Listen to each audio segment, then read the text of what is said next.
Hey, so I was looking through the comments on some of the, I think maybe last week's videos, and I noticed that I must have been talking about getting out and getting all your fear foods done. And somebody commented that it's a privilege to be able to afford to go out and sort of buy your fear foods so that you can eat them in recovery or get them all done at once. And there was actually lots of really good comments, I thought, on that comment. Yeah, I get it. Like, some people in financial difficulties, many people in financial difficulties. But the thing is, I'm not telling you to go out and buy avocado toast, am I? I'm telling you to go out and buy the cheapest peanut butter. I'm telling you to go out and buy the Mars bars, not the protein bars. You know, like, the food that we need to eat in recovery is not the expensive food. In fact, it's usually the expensive food that's the sort of orthorexia food. And so the sorts of foods that you need to eat in eating disorder recovery are the cheapest foods. It's not even fruit and veg, that's bloody expensive. Actually, eating orthorexically and eating like you have an eating disorder, that's expensive. Eating like you need to eat in recovery, you're going to eat a lot more food, but if you're really going for the orthorexia thing and you're trying to get rid of that, you're going to eat a lot of food that is not the expensive health food and all of that. So I don't really see that. It's just not an argument, I don't think, to not recover, because if you're eating any food at all, then the easiest available and the least expensive food is exactly the type of processed food that most people are terrified of eating and need to eat more of in recovery. And even food banks and things like that, sort of the highly processed food, that stuff lasts forever. So usually, even if you are having to rely on those sorts of sources, that is the sort of food that's in.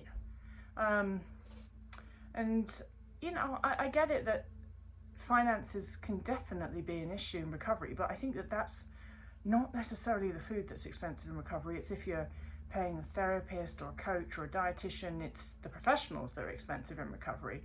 Whereas actually the eating part isn't that expensive, unless you're kind of scared to buy the foods that your brain considers to be junk foods, which is exactly the sorts of foods that you should be eating if you have that sort of resistance to them.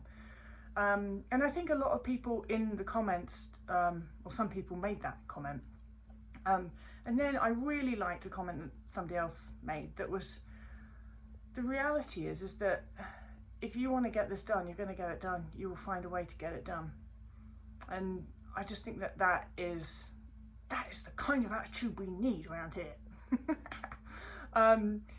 Because whatever situation you're in, that's the situation you're in. And unfortunately, for most people, no one's going to sweep down and save them and take them out of that financial difficulty. But if you are hell-bent on recovering, I have known so many people on a really low budget that have managed to do what they need to do and fully recover. Just don't allow your brain to clock that sort of thing up as an excuse. There are no excuses to not recover from an eating disorder. I know that sounds really harsh, but I'm just going to say it like it is.